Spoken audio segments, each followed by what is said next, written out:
This is Maya. Let's get into it. Every month, the AI invoice climbs. New projects, new agents, new experiments. The total goes up, and everyone says, that is just growth. Then someone in finance asks a simple question. Which workflows burn this money? Most teams cannot answer. You know your total tokens, your total spend.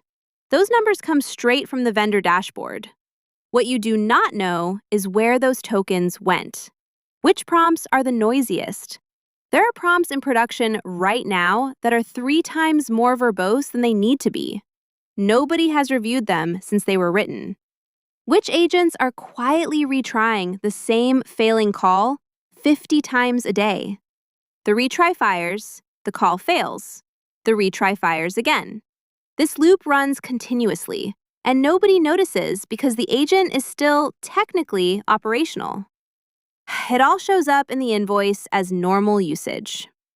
Once you start mapping spend to workflows, the surprises are consistent. A simple internal tool consuming more budget than your customer-facing product. A knowledge-based assistant a small team uses for convenience, processing more tokens than the production chatbot serving thousands of users. A temporary debug mode left on that never got turned off. Verbose logging enabled during development. System went to production with those settings active. Every interaction costs 2 to 3 times what it should. A few power users who figured out they can treat your AI like an unlimited research assistant, pasting entire documents, running multi-step analysis.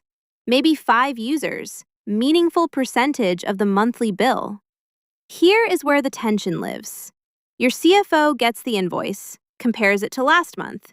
It went up. Asks engineering to explain. Engineering pulls the vendor dashboard.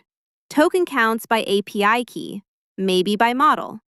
That is the granularity most vendors provide.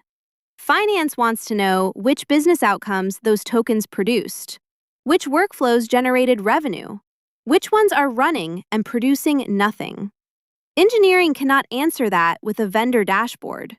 The vendor tracks consumption. It does not track value. So every budget review follows the same script. Finance asks why. Engineering says usage increased. Finance asks which usage. Engineering says all of it. Nobody is satisfied. The bill gets approved because nobody can cut it and nobody can defend it. So what does good look like? Cost attribution at the workflow level. Every token traceable to a specific workflow and a specific outcome. Tag every AI interaction with the workflow that initiated it. When the invoice arrives, break it down and see which ones consume the most, which are growing fastest, which deliver value proportionate to cost. Anomaly detection on cost patterns. If a workflow spikes 300% in a week, something changed. Without detection, you find it when the invoice arrives. With it, you find it the day it starts. Cost guardrails per workflow. Maximum daily or monthly token budget. Hit the limit, throttle, alert, or stop. And a feedback loop between cost and outcome. The most expensive workflow is fine if it produces the most value.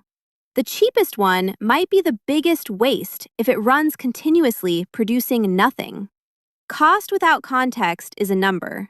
Cost with attribution is a decision.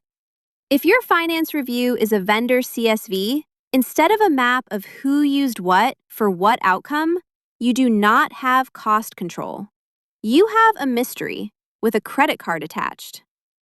Until your observability tells a story, your budget is just a plot twist waiting to happen. Build the attribution before the CFO asks for it, because they are going to ask. And a token count from a vendor dashboard is not going to be a satisfying answer. If this sounded like your last budget review, share it with the person who needs to hear it. See you next time.